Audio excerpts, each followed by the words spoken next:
To another episode of the Rookie Mode Podcast. I'm Michael. I'm Connor. I don't know what episode we're on at this point. I've lost track. Same. Oh well, it's episode like 11 through 19. I'm not sure. It's at least it's one of episode 2. those. It's one of those. But we got just a little bit to talk about today. Nothing too crazy because we're kind of in that lull period for actual sports. The only active sport going on right now is baseball. The Olympics just finished up a couple days ago. We're recording this on Monday, August 9th at about 6:30 in the afternoon. Olympics just finished up. Training camp is under full swing in the NFL. We're about right at a month away from the official kickoff of the first week of pro football being back. Finally, it feels like forever, but preseason will be starting here later this week, and we're just going to talk about a little bit of Titans training camp stuff, some of the recent Predators news, maybe just a little bit of general sports stuff in general, like the Hall of Fame ceremony that happened last night, and then the Olympics, like I said, just ended. USA came out on top as usual. Based. And insert the Hulk Hogan's theme song right here, but don't do that. It's copyrighted. If y'all know, y'all know. One thing I'd like to add is yesterday we were unable to record because I was attending the Music City Grand Prix. I forgot about that. And I gotta say, if anybody listening to this podcast is interested in racing, or maybe never gone to a racing event before, they're probably going to have at least 2 more here in Nashville. I think they're going to be doing a couple more, really, because I think they had a big success, and it was really fun. It was some trophy trucks, and there was a GT series, which is basically like a bunch of supercars. They had Porsches, Audis. They had 1 Mustang, a Ferrari, 2 Mercedes-Benz, AMGs. Those are some bad cars, honestly. That was probably the most entertaining one, but it was nice to watch the actual F1 race. It was really entertaining. The whole day was. I was hot. Of course, you guys can't see it, but my face is sunburned. I'm sure Michael can see it. Yeah. I didn't notice it until you pointed it out, but yeah, definitely. But I was in the sun all day, but had a blast, and it looked pretty fun. I saw a lot of people post about it on their stories and all whatnot, but just seeing their reaction on Twitter, it seemed like it was a pretty fun event, good success.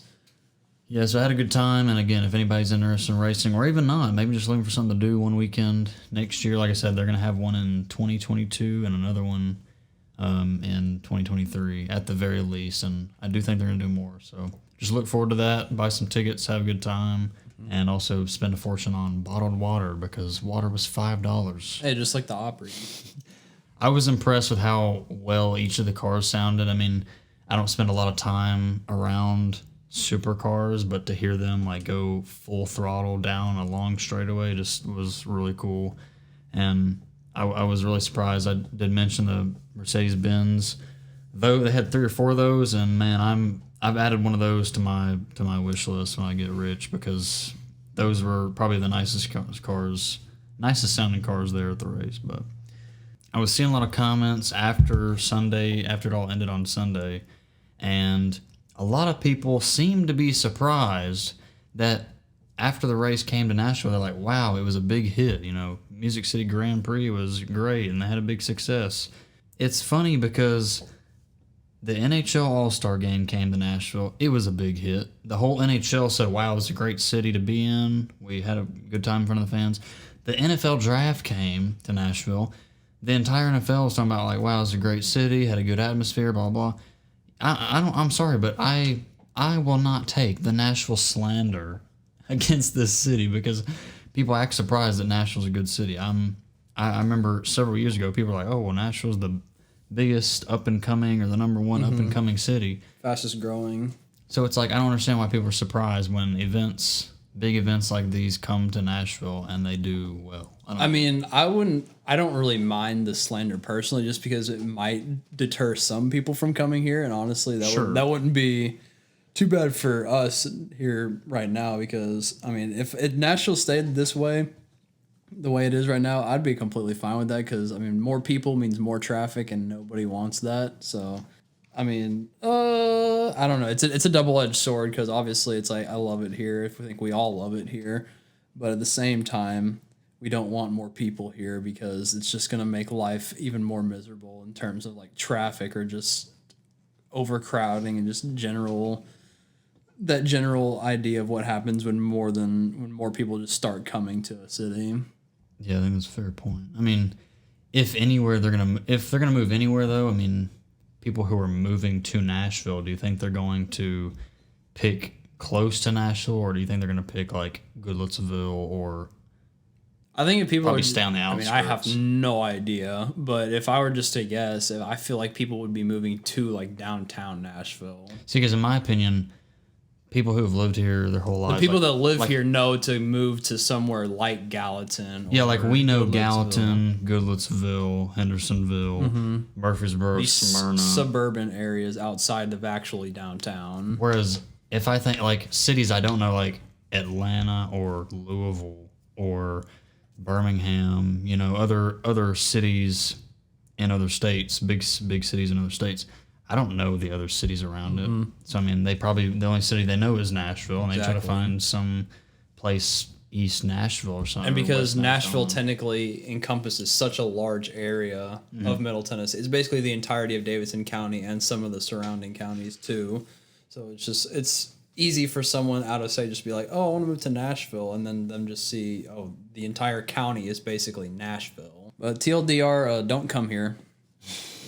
We don't want y'all here. You can visit, but we don't want any more people moving here because traffic's already bad enough, and they don't do anything about the roads to fix them. So, all right, let's talk about some Predators news now. We last time we talked about the Predators, it was before the draft, and I don't really know anything, literally nothing about like rookie or non-professional hockey players. So I'm gonna let Connor explain at least a top couple picks. Yeah. So the main names I recognized, or the main names that I'm happy that we picked. I don't really recognize the first round pick we made. So in my opinion, I do think the Preds had an overall good draft. The main names that I liked in the first round, I didn't recognize the Fedor Svechkov guy. I mean, he looks like a good Russian player. He's a center, which is what we need when we thought we were going to lose Johansson and Duchesne. So I mean, he's 6 foot, 180 pounds. Apparently, he's considered one of the best two-way players in the draft. So I mean, good pickup. Now the other player that I did do a lot more research on after we picked him was Zachary Leroux. He seems to be a fan favorite already, just based off. Off of his antics. So according to some reports that we read, was he basically got suspended several times. I don't know the exact number. I think it was 4 times, 4 separate times. Each was like there was like 1 game, 2 games, and like 4 or 5-ish games. So it was multiple times in one season. I remember that, each of varying lengths. I did some research on him because I heard that he was kind of like a pest, which I do think we need somebody like that. But at the same time, it's good if they're also good at hockey, you know, because you can have a physical player, but if they're not good at hockey, they may not have that much of an impact on teams. Especially in today's game when it's like... Yeah, that's what I was just saying. It's not like the 80s or something where you can just have goons and just like literally kill people on the ice and get away with it.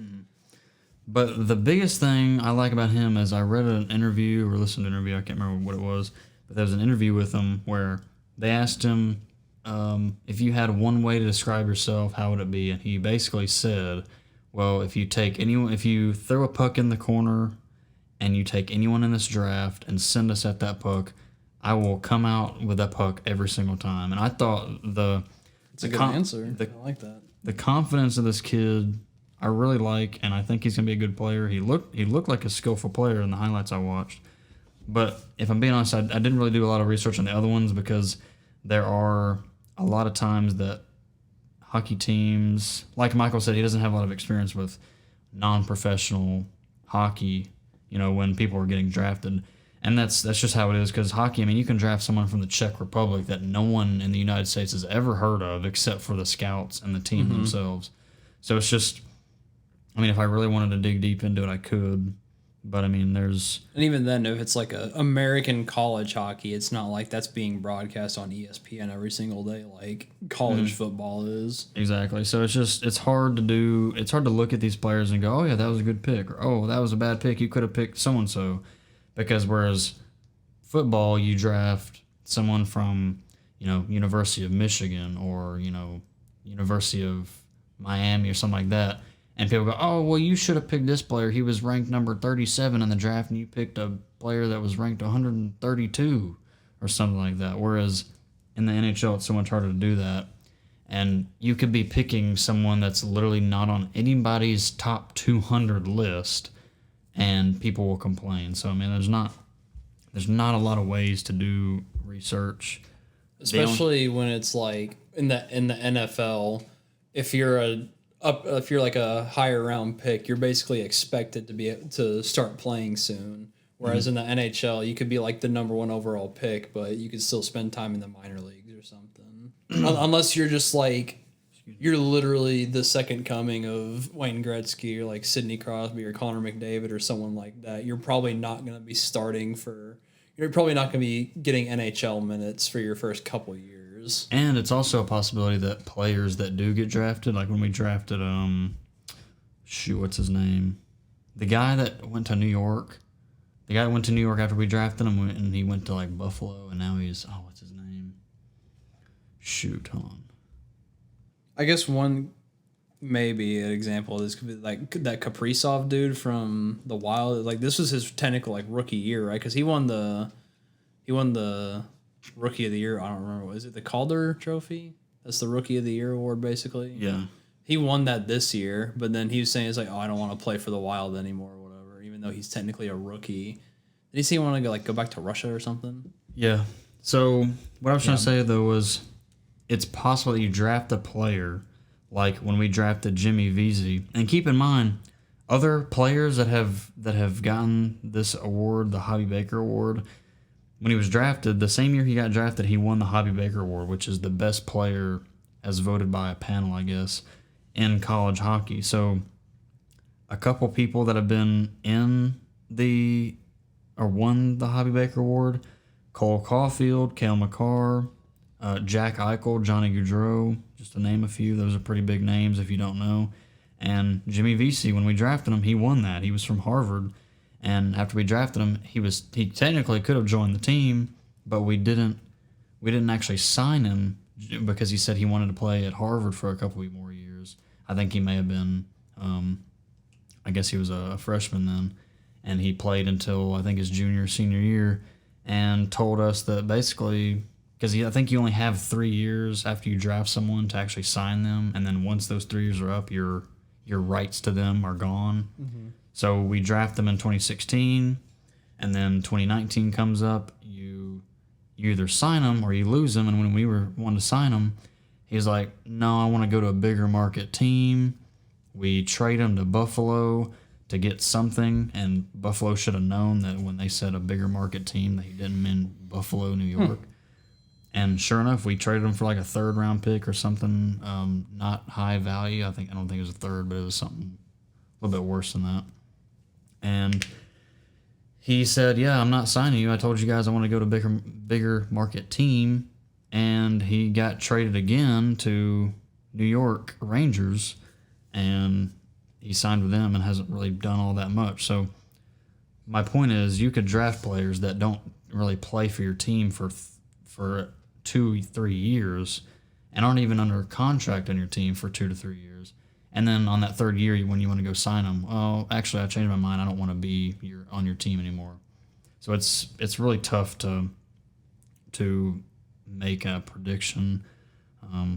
When I see them play, I can make a better assessment. Yeah, better assessment of their gameplay, because when you're playing in college, yeah, you may be the best player in college, but it is still a different game going from college to pros, just like it is college to professional football, just like it is going from college baseball to professional baseball. Yeah, because baseball and NHL are kind of the same in that regard, because unless you're basically Babe Ruth 2.0, you're not going to be playing in the majors when you get drafted, even if you're like the number 1 overall pick.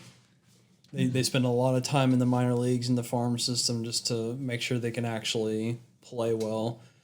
And that's another good example of that on our team is Tolvanen. I mean, he got drafted and played, actually was going to play college hockey for a while, but I don't think he either didn't have like the records or didn't have like the grades. For some reason, he couldn't get into the college he wanted to. So he went back and played for the KHL's Jokerit, which is in Finland, and played well there, broke records, and we're like, oh God, he's a monster.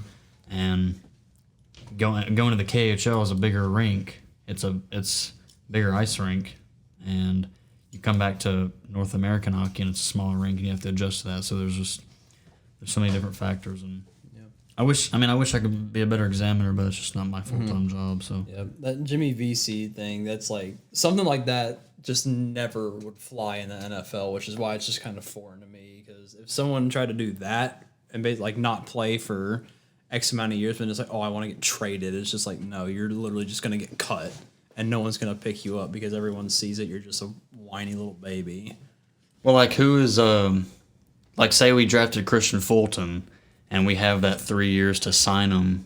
Well, I mean, like a perfect example of this, the Patriots wide receiver N'Keal Harry, who was their first overall pick in the 2019 draft, and he has not been good at all his entire time in the league. And he came out a couple weeks ago saying that he wanted to get traded. Where, I mean, like this, like as a Patriots fan, dude's been awful. No one wants him. No one likes him. There's no way has worth any trade value because I mean he's been completely unproductive. He was unproductive with Tom Brady, unproductive with Cam Newton. I doubt he's going to be productive with Mac Jones. And obviously he's got a bad attitude. It's like you do not have the leverage to demand a trade when you're easily the worst first round pick of that draft. But yeah, I mean in a similar way. It happens. I guess the only difference would be Jimmy VC, like with him not playing for us, he was still playing with college hockey, and he was still producing points. So people are like, "Oh, he's still a good player.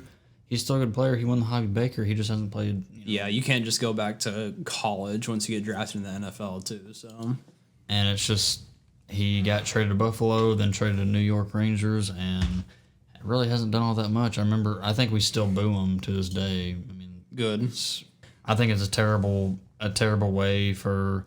I mean, that's like playing career mode on a video game, getting like hitting the button to get drafted to a random team, and going like, "Dang, I'm on the Jets.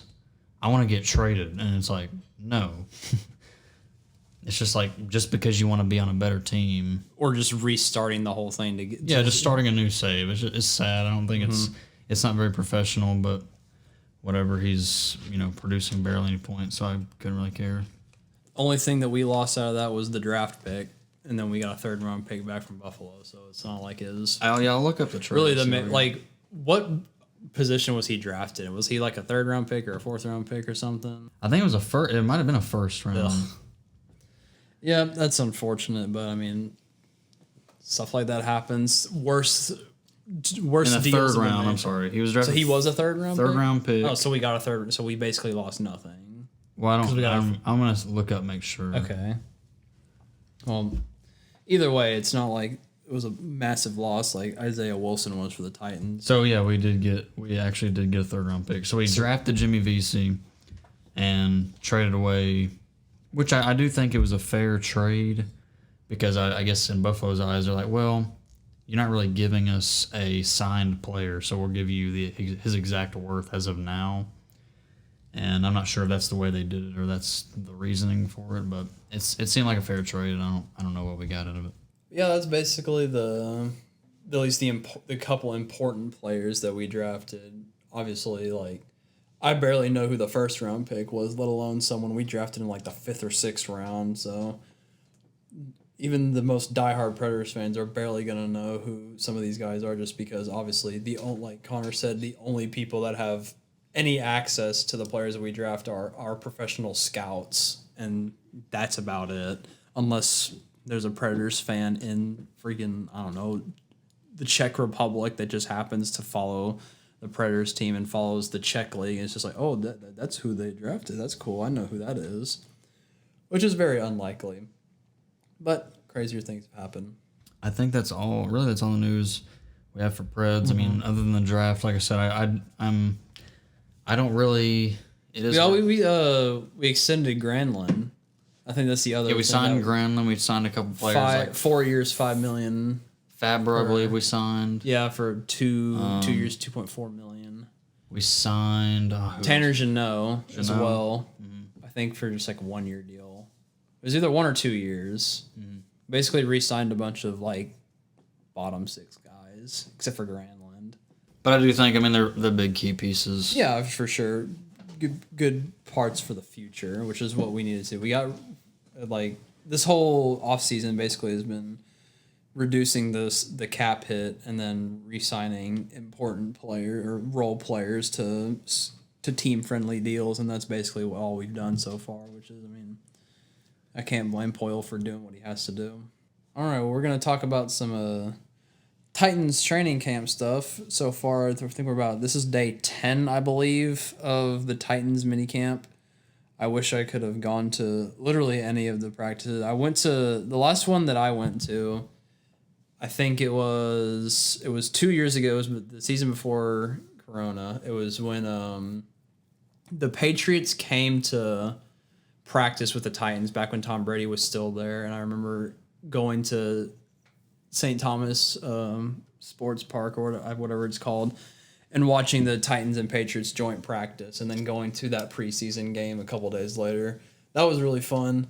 I wish I could have gone this year, but I was just too busy, and I'm not sure how they're doing it with like COVID and stuff. But Titans camp, as of a couple days ago, the biggest stories I'd say right now, Bud Dupree and Caleb Farley are both activated off of the PUP list / IL list, and they've been practicing, albeit to the best of their abilities, just coming off of their injuries. But just to see those two guys actually out there and practicing gives me good hope for them coming back at some point this season. I don't want them to rush Caleb Farley back, obviously, or I don't want anybody to be rushed back, but having them be at practice is a very good sign, considering that we really didn't know. It's like, oh, they're going to be back 100%. They're going to be back for training camp. We had no idea, but just to see them out there and practicing and getting the reps in and building the chemistry with the other guys is very important for sure.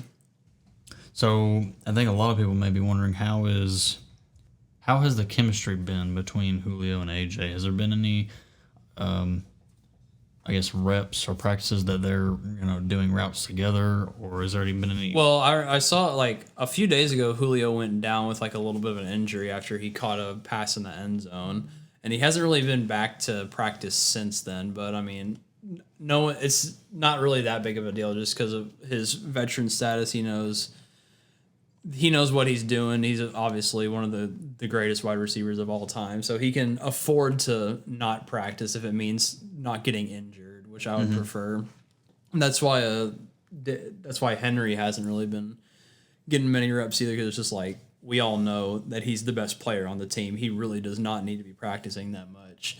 I actually saw on Twitter like an hour ago before we started recording, he's I have it right here, Derrick Henry doing everything he can to help the Titans. Quote, we've started calling him Coach Henry. Yeah, I have that exactly the picture of him pulled up, and it's kind of a funny picture. That's the one that I was reading off of right there.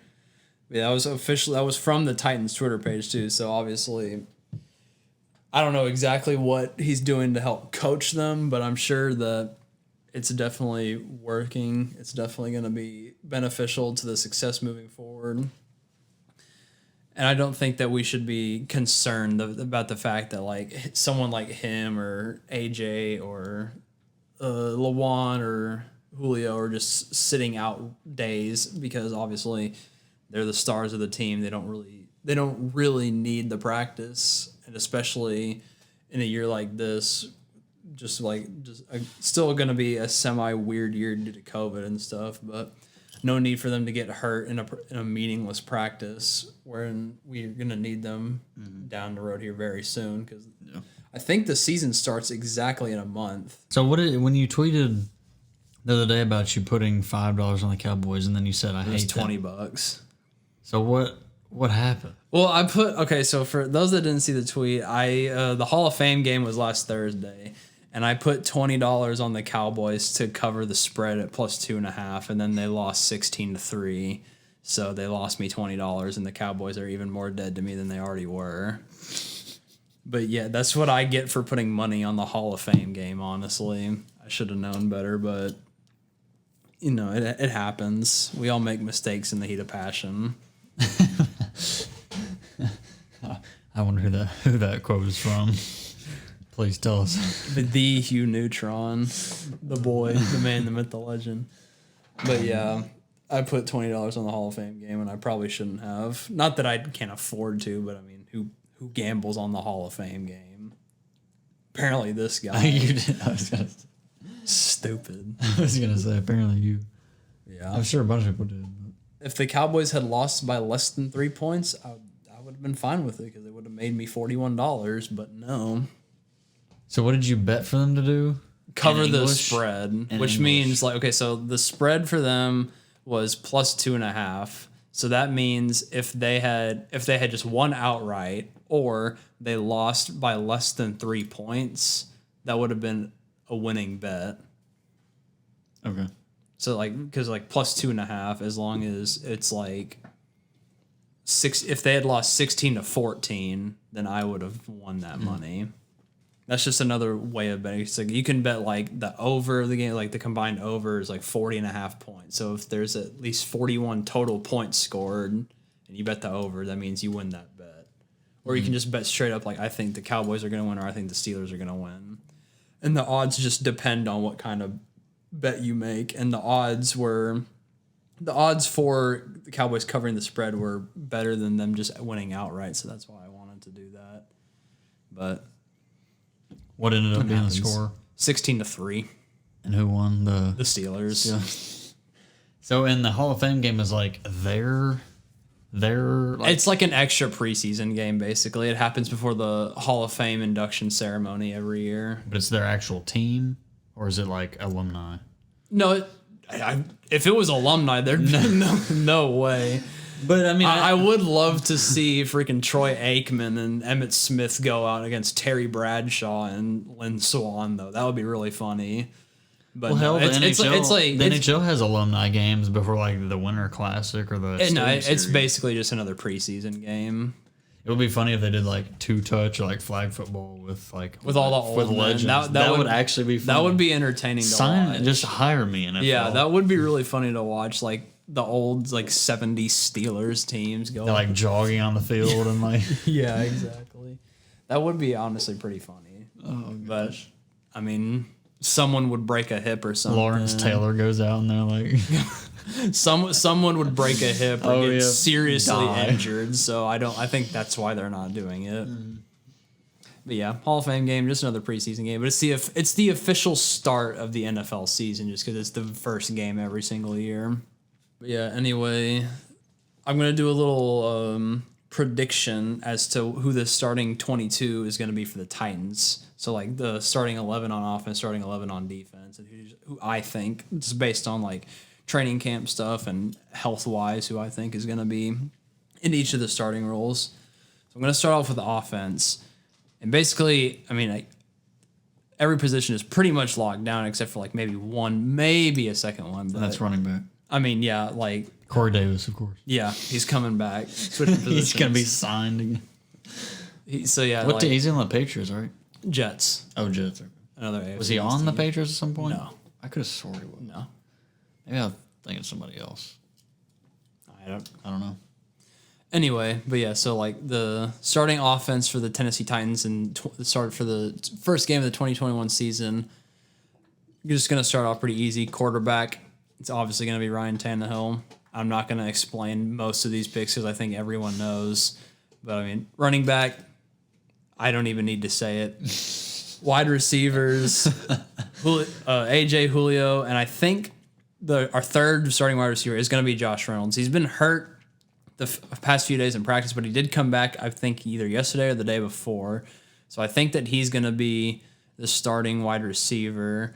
And if not, I think that just from what I've been seeing in training camp and on Twitter, I think that if he can't play, then Marcus Johnson is going to be that number 4 guy technically, and then probably going to have Cameron Batson returning punts and kicks and all that. But that Marcus Johnson, he's from what I've been hearing at camp, he's been like kind of the sleeper of probably going to be like the next guy up for the wide receivers if someone goes down or gets hurt. Not our 4th round pick Des Fitzpatrick, which I'm sure a lot of people would like to see, but at the same time, he's still a rookie 4th round pick. He's that for a reason, so he's going to need a little bit of time to get up to NFL speed. But Marcus Johnson, he played last year. He had like a breakout season for the Colts last year in terms of his career. He has like 40, I heard this on the radio this morning, like 42 career catches or something, and half of them came last year when he played for the Colts. So we just signed him. But just from what I've seen of him on Twitter and everything, he seems like a really good dude. Seems like a pretty good player, so I'm excited to see where he possibly ends up in the wide receiver depth chart.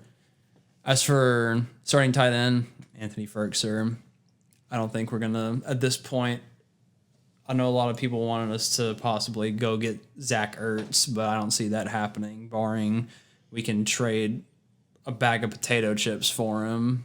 Was it Jonnu Smith that was on the Patriots? Yes. Okay, Jonnu Smith's on the Patriots now. For some reason, I don't know why I got them mixed up. Jonnu Smith is currently on the Patriots right now. Okay. He signed there in free agency.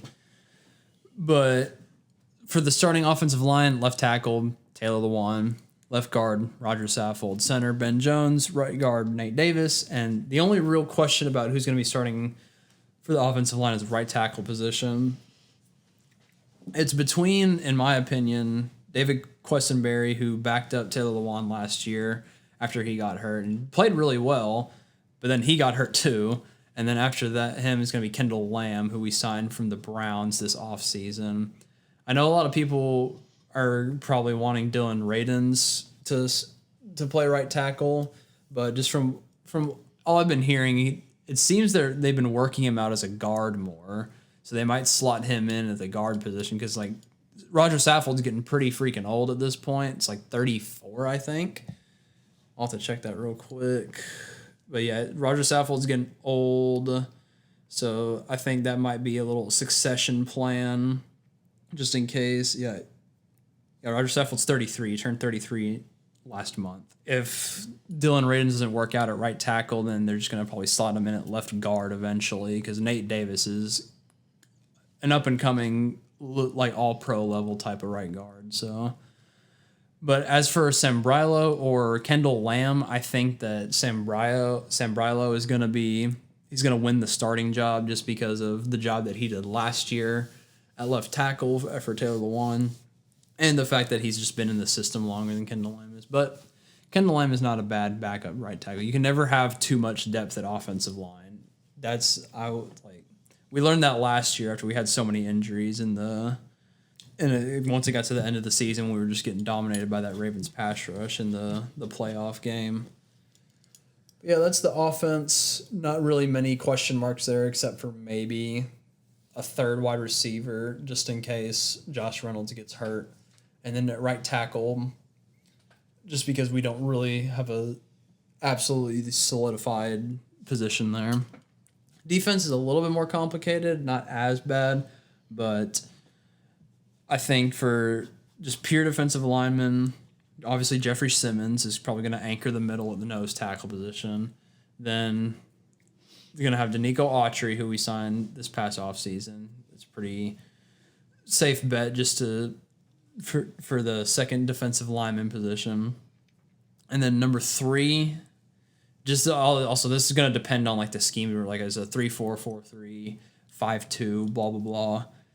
I'm just going to do like top 3 defensive linemen right now. I think that number 3 guy is probably going to be Tyre Tart, who was a rookie last year, I believe. But him and Laurel Murchison, who was another rookie, seem to be doing really well in camp so far. And I think that just like the offensive line, you can never have too much depth of the defensive line either, just because those are the guys that are out there pushing into each other, getting hit on every single play, no matter what. So those guys are going to get tired, especially your main guys like Jeffrey Simmons and Nico Autry, you're going to want a good rotation of guys that can back them up, like Laurel Murchison, Tyre Tart, or I think his name is John Simon, who we signed from the Patriots about a week ago at this point. So that's going to be a nice rotation of guys in the defensive line position. Same with outside linebacker. Obviously, the two starting outside linebackers, Harold Landry and Bud Dupree. Dupree looks like he's on track to come back and be able to play at the start of the season. So I'm just going to assume, for the sake of assumption, that he's going to be that guy to be able to be that other outside linebacker on the other side of Harold Landry. And after them, we're going to have Rashad Weaver and probably I know John Simon can play both defensive line and outside linebackers. So there's going to be a couple of guys to back them up just so they're not because I'm pretty sure Harold Landry played like 96% of all the defensive snaps last year. And for a pass rusher, that's no bueno. You do not need to be doing that when you're rushing the quarterback. If you're a cornerback or a safety and you're not getting hit every play, go at it. That's cool. But for someone like Harold Landry, absolutely not. No, sir. No, sir. No, sir. That is just a bad idea. So for inside linebacker, again, pretty obvious, Jayon Brown and then Rashawn Evans. And if one of those guys gets hurt, David Long Jr. is going to fill in nicely like he did last year. If someone else gets hurt, knock on wood, it's going to be that kid out of Georgia. I can't think of his name. He was a third-round pick, middle linebacker out of Georgia. Monty Rice, that's who it was. He's redeemed himself. He was a third round. We had 2 third-round picks. It was Monty Rice and Elijah Molden. So we picked Monty Rice, so he's probably going to be that fourth guy because he's not really ready for a starting role. But he's going to be just another depth guy just in case, God forbid, multiple people get hurt. So after that, we're going to go to the secondary. There's 2 starting cornerbacks. One is definitely going to be Janoris Jenkins, Jackrabbit, 1,000%. He's been really good in camp so far. He's getting up there in age, but he looks like he's playing like he's about 5-6 years younger than he is right now, which is really nice to see. He's a good veteran guy, a good leader to help get those considering how young our secondary is. And I think that the second corner beside him is probably going to be Caleb Farley. That's if his back allows him to, that's who is going to be the second starting corner beside Jackrabbit. But if not, it's going to be Christian Fulton. And I think for any sort of nickel or dime sets where we have more defensive backs out there, Christian Fulton is going to be the slot guy, the nickel corner. If assuming that Jackrabbit and Caleb Farley are both healthy. If not, and Caleb Farley can't play yet, then I think Elijah Molden is going to fill in that nickel/slot corner role. I think he's going to be one of the best defensive player, at least probably the best rookie of our entire class, just from everything I've seen about him. He's just really good. He's a really good player, and he's really dedicated to learning the craft and making sure that he just gives it all his all on every single play. So the future looks bright for our secondary just because of how young everybody, other than Jackrabbit, the oldest dude in the secondary is Christian Fulton, who was a rookie last year. So theoretically, if everyone's healthy, obviously that's never going to truly happen, but knock on wood, no one sustains any more serious injuries. So we got a super young group of corners led by Caleb Farley, Christian Fulton, Elijah Molden. That's a pretty solid group if they're all healthy and can live up to their potential. Mm-hmm. Other than that, the 2 safeties, Kevin Byard, obviously, no brainer right there. He received the key to the city a couple weeks ago. He did? Yeah, legit. I was the Saturday before this past one. He went to, I forgot what the name of his organization was. Him and his wife opened up some charity organization. Oh wait, I did see that. And then the mayor of Murfreesboro gave him the key to the city. That's crazy. Yeah, but obviously Kevin Byard, no-brainer. And then beside him at the strong safety position, probably, I mean, it's Amani Hooker. Amani Hooker filled in really nicely for Kenny Vaccaro last year, so I'm trying to think. What was... I have to look this up again, because it was like... Amani Hooker was the third safety last year, but the guy behind him is going to be the new third safety, and he was really good as well. Titans. If anybody knows Kevin Byard, we'd like to have him on the show. Yes, that would be fantastic. We'd like to have the whole team on the show. Just honestly, Derrick Henry, Tannehill, come on out. I mean, the Titans official website says Kevin Byard, then Amani Hooker, but I can't remember who the third guy. Dane Cruikshank, I think that's him. He's pretty good on special teams, but he's going to move up to that backup safety slot. I mean, knock on wood again that Amani Hooker or Kevin Byard gets injured, but I think we got a very solid secondary group. I think they got a lot of flack last year just because we had zero pass rush to help them out, and obviously they suffered for it too. And a lot of injuries happened last year, to the point where Jonathan Joseph was a starting cornerback when he was like 5th on the depth chart at the beginning of the year, which is a recipe for disaster. And obviously, I mean, starting punter, I don't think there's any question there. It's going to be Brett Kern. The kicker is probably the single most interesting position battle at camp right now, though, just because... I've seen a lot of talk about it, like... Mm-hmm. Just because that's like the one position where we really just don't know who's going to be the starting player at that position. Right now, I mean, last week it was Tucker McCann versus Blake Haubill. Then Blake Haubill got cut because he's garbage. And then they signed Sam Ficken off waivers, who played for the Jets last year. He was 13 of 15 on field goals, which only 15 attempts. That shows you how inept the Jets offense was last year, but still 13 to 15 is not bad percentage wise. So him and Tucker McCann are currently battling it out in camp. They both looked pretty good from what I've heard.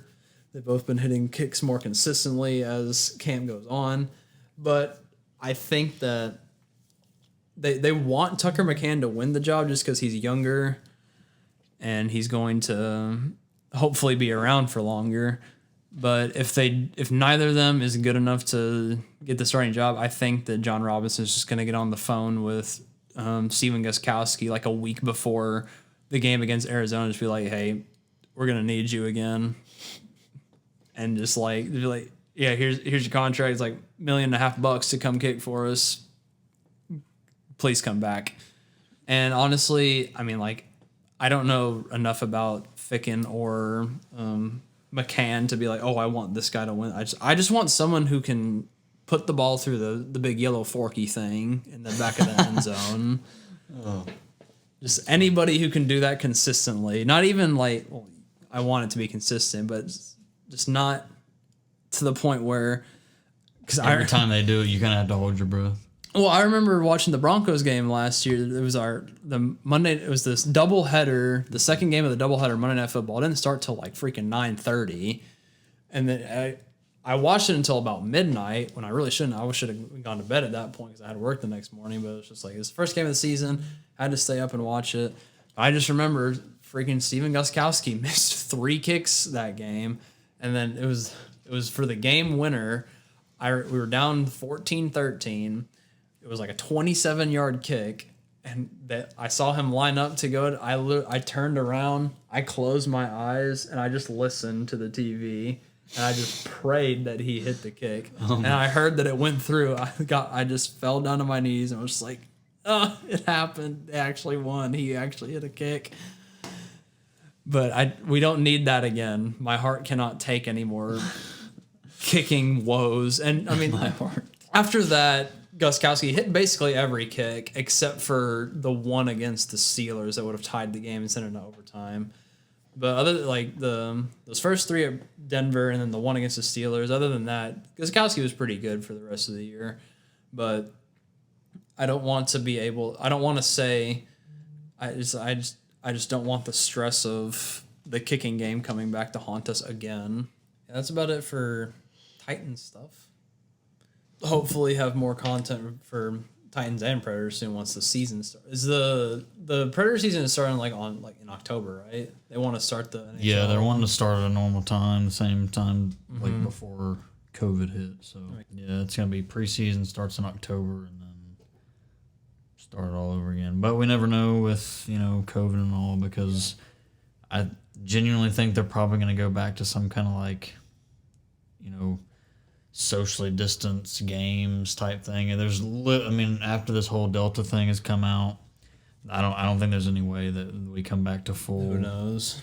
Because we were supposed to have like full capacity games starting this season, but who knows? I know every NFL stadium as of now is back to full capacity. I don't think NHL would allow it because they're multinational. Yeah, it makes it a lot harder when it's an international sport, especially when there's so many teams up in Canada. There's like 7, right? Yeah, like having to go back and forth from Canada, it's gonna make it a pain. Yeah, I know the Toronto Blue Jays for the MLB. I think they just because of how the MLB schedule works, they were playing their games in somewhere in the States just because it's there were. I think it's one team and they weren't allowing many fans back in the first place, so they just said we're not gonna mess with having to play 82 games in Canada just for one team. So y'all come, we'll provide you a park or whatever for this season, and we'll get it worked out after this is all done. Mm-hmm. But hopefully, like we've been saying, be able to go to some Titans, some Preds games this season in person. That would be lovely. That would be wonderful. Yep. That might be all we have for today. Yep. So thanks for joining us. Thank you for tuning in. Hope you like, share, subscribe, comment, anything. Do anything to up the interaction of the video. Yes. But do share it. Anyone you think would enjoy talk about sports, video games. A couple episodes ago, we talked about some Clash of Clans. I know a while ago when we were kind of coming out of the loop of Siege, we talked a little bit about that, but kind of gotten out of that. But every now and then we have an episode about video games, so send it to all your friends, your family. Follow the Twitter too. I just put out a banger tweet about an hour ago. I'm making fun of the Cowboys, so you know it's a banger. I made a Cowboys fan mad and I ratioed him. Yeah, but tune in next week, possibly. We'll try to get a video out or a podcast out as soon as we can, but things get in the way sometimes. And hope to catch you next time. Peace.